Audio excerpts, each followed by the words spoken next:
మా నియోజకవర్గం మండల కన్వీనర్లు, సీనియర్ నాయకులు, యూత్ అందరితో కూడా మహిళలందరితో ఒక మీటింగ్ కూడా ఏర్పాటు చేసుకోవడం జరిగింది. ఈ మీటింగ్ ముఖ్య ఉద్దేశం కూడా ఏంటంటే, రేపటి రోజు జగన్మోహన్ రెడ్డి గారు పాపరెడ్డిపల్లి గ్రామానికి కూడా వస్తున్నారు. లింగమయ్య ఆ కుటుంబాన్ని కూడా పరామర్శించడానికి ఆయన వస్తున్నారు కాబట్టి దాని గురించి మేము ఇక్కడ ఒక మీటింగ్ కూడా నేను ఏర్పాటు చేసుకున్నాం. మా వాళ్ళలో అంటే మా తెలుగుదేశం నాయకులు కానీ కార్యకర్తలు కానీ పరిటాల రవి గారి అభిమానం ఎంతో ఆవేదనగా కూడా ఈరోజు వాళ్ళలో కూడా కనిపించింది. మీరు కూడా ఇప్పుడు చూసింటారు. జగన్ రెడ్డి వస్తున్నారు, ఆయన హెలికాప్టర్ దిగకూడదు, మేము చుట్టుముట్టి మళ్ళీ తిరిగి ఎన్నిక పంపిస్తామని వాళ్ళ ఆవేదన కూడా ఈరోజు చెప్పింది కూడా జరిగింది. ఎందుకంటున్నారంటే, ఆ రోజు పులివిందలకి పరిటాల రవి అని వెళ్ళినప్పుడు అడగడగినా చెక్ చేసి ఆయనకు ప్రాణహామీ ఉండదని తెలిసినా అడగడగిన చెక్ చేసి కేవలం 3 బండ్లు మాత్రమే పంపించి అక్కడ కోర్టులో కూడా హాజరైనారనే విషయం చాలా మందిలో ఆ రోజు తిరిగి వెళ్ళిన వాళ్ళందరికీ, పరిటాల రవి గారితో ఎవరైతే వెళ్ళారో వాళ్ళందరికీ కూడా ఆవేదన, ఆ బాధ అనేది ఈరోజు కళ్ళకు కట్టినట్లు కూడా కనిపించింది. మరి ఈరోజు మన రామగిరి మండలానికి వస్తున్నారు, మన ప్రాంతానికి వస్తున్నారు, ఆయన రాకూడదు, మీరు నో అని చెప్పొద్దండి అని నన్ను గట్టిగా కూడా నన్ను నిలదీస్తున్నారు. అయినా ఈరోజు మా నాయకుడు చంద్రబాబు నాయుడు గారు మాకు ఒకటే నేర్పించారు. ఆయన చావుదానికి వస్తున్న చావుదాన్నే ఒక రాజకీయంగా లింగమయ్య అనే వ్యక్తే, కనీసం ప్రకాష్ రెడ్డి అనే వ్యక్తికి కూడా తెలియదు. లింగమయ్య ఫ్యామిలీ కూడా తెలుగుదేశంలోనే ఉండేవాళ్ళు, వాళ్ళ పిల్లలకు కూడా ఉద్యోగాలు కూడా ఆ రోజులు ఇప్పించింది కూడా మేమే అని కూడా మేము చెప్పుకోవచ్చు. కానీ కొన్ని సందర్భాల్లో పార్టీలు కూడా మారిన తర్వాత అనుకోకుండా మన ఉగాది రోజు సంఘటన జరగడం, ఆ సంఘటన జరిగినప్పుడు ఒకరికొకరు కొట్టుకొని ఆ రోజు చనిపోవడం కూడా చాలా బాధాకరం. ఫస్ట్ జగన్ రెడ్డికిను ప్రకాష్ రెడ్డి గారు బాధపడిన వ్యక్తి నేనని కూడా చెప్పుకోవచ్చు. నా ప్రాంతంలో, నా మండలంలో ఈ విధంగా జరగడం అది చాలా బాధాకరం అని కూడా మేము చేసాం. అది మామూలుగా సాధారణంగా గొడవపడి చనిపోవడం తప్ప అది ఒక ఫ్యాక్షన్ మర్డర్ అయితే కాదని ప్రత్యేకంగా నేను కూడా చెప్తున్నాను. ఒక ఫ్యాక్షన్ మర్డర్గా సృష్టించి తోపు బ్రదర్స్ వాళ్ళు ఏదో రకంగా రాజకీయంగా చేయాలండి. లాస్ట్ 5 ఏళ్ళు వాళ్ళు ప్రతిపక్షంలో ఉన్నప్పుడు కూడా కురుబస్సును ముందు పెట్టుకొని ఒక పక్క వాల్మీకి, ఒక పక్క కురుబ వాళ్ళు ముందు పెట్టుకొని కూడా రాజకీయం కూడా చేశారు. మళ్ళీ వాళ్ళు ఎమ్మెల్యే అయిన తర్వాత పాపం వాళ్ళు పట్టించుకుని పాపాన్ని కూడా పోలేదు.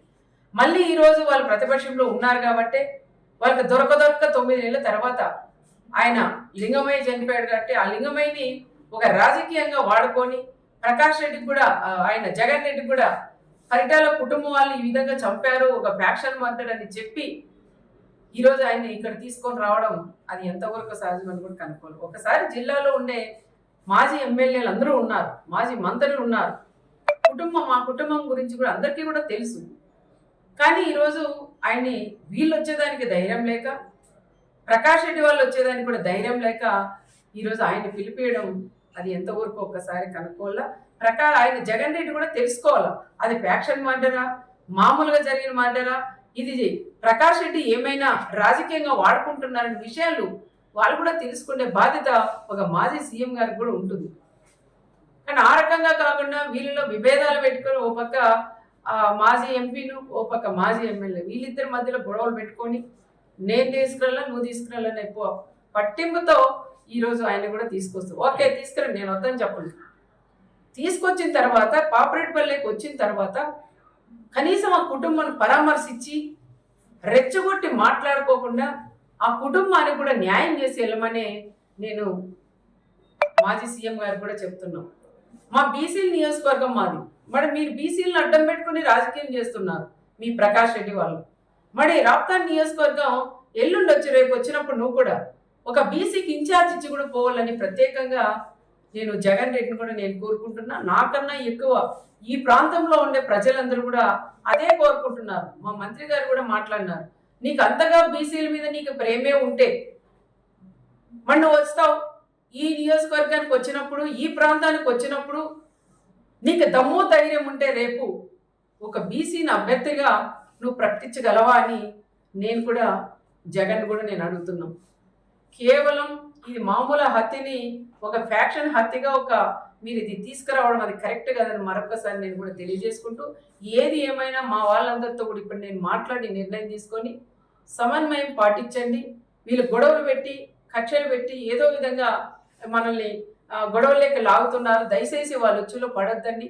దయచేసి అలాంటి వాళ్ళు నమ్మొద్దండి. దమ్ముంటే మీరు మా జగన్ని ఆపగలరా అంటారు.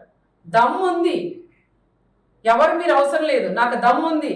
ఎంతమంది డిపార్ట్మెంట్ ఉన్నా నాకు దమ్ముంది, నేను నిలబెట్టగలను, నేను రాని నేను అనుకుంటే. కానీ మాది అలాంటి సంస్కృతి కాదు. మేము రమ్మనే ఆహ్వానిస్తున్నాం. వచ్చి ఆ కుటుంబాన్ని పరామర్శించి రెచ్చగొట్టి మాట్లాడుకోకుండా ఆ కుటుంబానికి కూడా సహాయం చేసుకోమని మేము కూడా చెప్తున్నాం. ఇంటెలిజెన్స్ డిపార్ట్మెంట్స్ వాళ్ళు కూడా సార్ అని కూడా అడుగుతున్నాం. రెచ్చగొట్టి ప్రకాష్ రెడ్డి అనే వాళ్ళు ఈ రోజు ఈ టైంలో కూడా ఆయన మళ్ళీ పెడుతున్నారు. మీకు ఆపే ధైర్యం ఉందా అని. ఇక్కడ తెలుగుదేశం బ్లడ్ ఉంది, ఇక్కడ పరిటాల బ్లడ్ ఉంది, మా చంద్రబాబు నాయుడు గారి బ్లడ్ ఉంది. మేమెందుకు ఆపమయ్యా ఆపాలంటే? నువ్వు రెచ్చగొట్టి నువ్వు ఆపండి, ఇది మళ్ళీ రాజకీయం చేసి ఇంకా 100 రోజులు 5 ఏళ్ళు దీన్నే రాజకీయం, మా జగన్ వస్తుంటే ఆపారు అని చెప్పుకోవడం కోసమే నువ్వు రెచ్చగొడుతున్న విషయం ప్రతి ఒక్కరికి కూడా తెలుసు. దయచేసి ఎవరైనా సరే వాళ్ళు ఎన్ని రెచ్చగొట్టినా దానిలోకి ఎవరు కూడా మీరు పోకోకుండా రేపు సమన్వయం పాటించి ఆయన వస్తాడు పోతాడు. దయచేసి ఎవరు కూడా అల్లర్లేక కానీ ఎవరింట్లో వాళ్ళు ఉండమని వాళ్ళని కోరడానికే మా కార్యకర్తలు మా లీడర్లందరినీ కూడా నేను ఇక్కడ పిలిపించాను. వాళ్ళతో కూడా మాట్లాడి వాళ్ళకు కూడా అదే విషయం నేను చెప్పాలనే ఈరోజు నేను అందరినీ కూడా ఆహ్వానించాను. అది కూడా నేను చెప్తాను. రేపు వస్తాడు ఆయన పోతాడు, దాని గురించి ఎవరు కూడా మాట్లాడొద్దండి. ఏ చిన్న గొడవ వద్దని చెప్తున్నాం. మా వాళ్ళ రిక్వెస్ట్ ఏమంటే తప్పకుండా వాళ్ళు 4-5 బళ్ళలే రావాలా, కాన్వాయ్లతో కూడా రాకూడదు.